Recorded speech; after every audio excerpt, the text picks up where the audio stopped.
To New York now, and joining us is Tal Heinrich, a spokesperson for Israeli Prime Minister Benjamin Netanyahu. Thank you for being with us. My pleasure, John. Okay, so after surrounding Nasser Hospital for almost a week, on Tuesday, Israeli forces ordered an evacuation, then Thursday raided the complex. So why? What was the military objective here? You know, we're not entering hospitals just because. When we do so based on precise intelligence.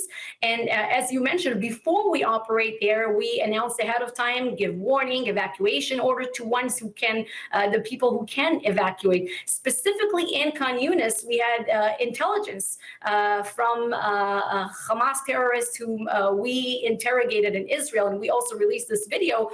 They said that about 10 hostages, at least rather 10 hostages, were held at some point in that hospital, maybe even bodies of hostages who were killed, and about more than a dozen Hamas terrorists.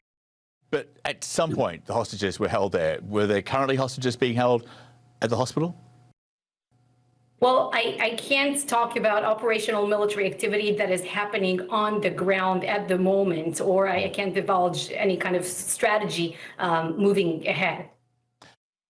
Okay, because the word we've had is that basically the IDF went into Nasser Hospital in Khan Yunis looking for basically the remains of some hostages, some dead hostages, essentially. What we have found there what I can say at this moment is that we found there ammunition and terrorists and so forth, but I can't expand on other sensitive issues. Okay, so according to a statement from Doctors Without Borders, the hospital was shelled early Thursday, despite Israeli forces having told medical staff and patients they could remain in the facility. The statement goes on to say, our staff reported a chaotic situation with an undetermined number of people killed and injured. CNN also reporting that according to doctors and medical officials in southern Gaza, Israeli snipers shot dead a number of people as they tried to flee the Nasser hospital. An eyewitness to the shootings, who is a trauma surgeon at the hospital, said at least 2 people were killed by snipers Tuesday, with more shot and injured. So, did Israel shell Nasser hospital on Thursday? Did Israeli snipers kill civilians following an Israeli order to leave? So I can't confirm any any of these reports. You know, the IDF will have to look into each and every one of these incidents that you just mentioned. If there's any wrongdoing on our behalf, you know that we take responsibility. We took responsibility for very sad instances. For example, you know, throughout this war, when we mistakenly thought that 3 of our hostages were targets. So when something is wrong on our behalf, we admit it. This is not the case right now. I can guarantee you that we're not targeting civilians, John. The only thing that we target in Gaza, and especially in these very sensitive hospital medical compounds, is terrorists and terror infrastructure. And as I said, there's nothing more legitimate than our goal of eliminating Hamas, dismantling their terror infrastructure, and bringing our stolen people back home. You mentioned the protected status of hospitals in a conflict zone. That's been widely reported. And if they're being used in a way which is harmful to the enemy, that could make them legitimate targets for military action. But any action must weigh the expected military advantage against the expected harm to civilians. So in other words, even if an attack by Israel is considered legal, it must be proportional, which then gets us back to what has happened at the Nasser hospital with the shelling and the siege and the allegations of snipers killing civilians. If they're true, that would seem to be a violation of international humanitarian law, right?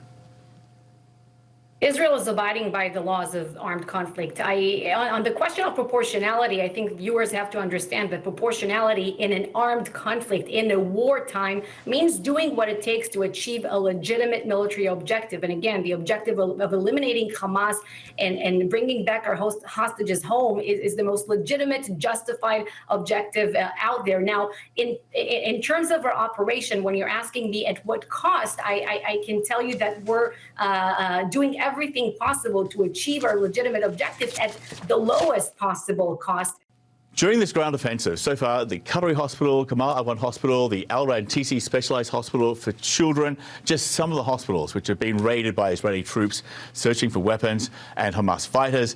Now we have Nasser Hospital, and there's also the raid on Al Shifa Hospital in Gaza City. And this is what the chief spokesperson for the IDF, Daniel Hagari, said back on October 27. Hamas has turned hospitals into command and control centers and hideouts for Hamas terrorists and commanders. Note the fact that he said hospitals plural. So even at Al-Shifa Hospital, where the IDF says there was a labyrinth of tunnels and underground compounds used by Hamas leaders to direct terrorist activities, as well as rocket fire and to manufacture and store a variety of weapons and ammunition, that was a claim made back in October. It was a claim which came with a computer-generated 3D image of the alleged tunnel system below the hospital. And while Israel has actually so far recovered weapons like these in a pickup truck in the parking lot of Al-Shifa, we found a vehicle filled with ammunition, RPGs, AK-47s. We see handcuffs, knives, preparation for taking hostages from Israel. and the IDF released video of what it said was the opening shaft of a tunnel which was found on the grounds of Al-Shifa Hospital.